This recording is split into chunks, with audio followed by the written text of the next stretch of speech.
Hi, my name is Alyssa Facione, and I'm going to be discussing Article 4, Media and Foreign Policy.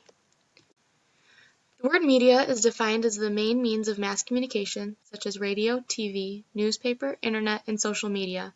It refers to something actual, but can be used to reference a positive or negative abstraction. The Founding Fathers believed that free press was the only way to ensure American exceptionalism, as it allows citizens to obtain as much information as possible in order to make informed decisions and form accurate opinions and beliefs. The concept of free press that is supported by the First Amendment is one that ensures democracy in the U.S. is upheld in its entirety. Though the U.S. has relatively free speech, regulated media is a common trend for many countries around the world. State-sponsored news, blocked external websites, and denied visas to international reporters are just a few ways countries like China, Russia, and Turkey limit free press and deny their citizens full reign over what they can access.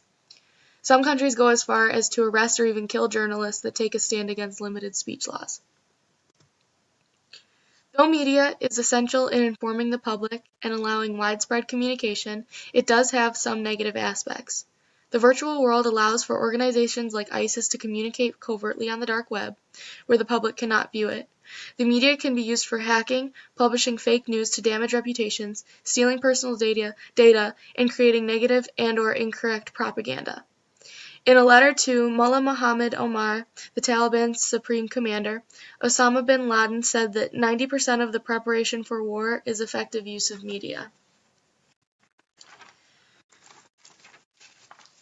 World news always covered terrorism, but on September 11, 2001, Al-Qaeda mastermind did a plan to make sure the whole world was watching when the second plane hit the Twin Towers, killing thousands during a live broadcast.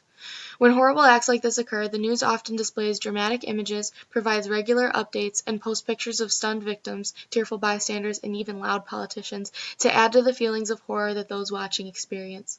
Some say this emotional coverage and 24/7 reporting adds fuel to the fire of terrorism, as experts say that terrorists thrive on the oxygen of publicity. Terrorists today almost always choose targets where there are a lot of everyday citizens carrying cameras. After 9/11, the U.S. formed artificial intelligence and cybersecurity agencies in an effort to stop cyber attacks and crack down on ISIS media communication. So in 2017, several social media platforms such as Facebook, YouTube, Twitter, Google, and more formed the Global Internet Forum to Counter Terrorism, or GIFCT, in order to crack down on terrorist internet use to further their causes. It also looked to find solutions to extremism, violence, and terrorism, which can be fueled by these social media sites.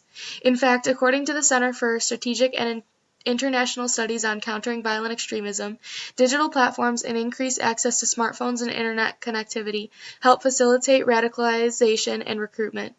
GIFCT is looking to make social media a safe zone free from extremism and terrorism.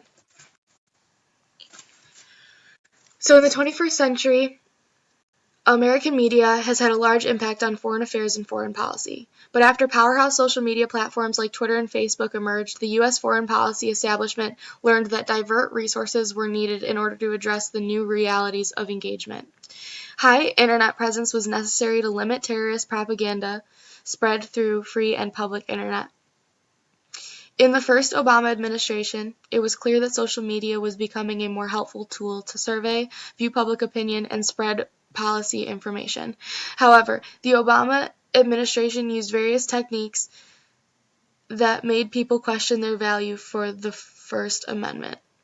They began spying on journalists and monitoring online conversations, which some felt was a direct violation of privacy. Current President Donald Trump has been known for openly criticizing the media. The first month into his presidency, he hosted a 77-minute press conference criticizing dishonest media, and since the beginning, Trump has consistently been tweeting from his personal Twitter, attacking the media and bullying various news outlets and reporters. Some view this as unnecessary and unprofessional for the President of the United States.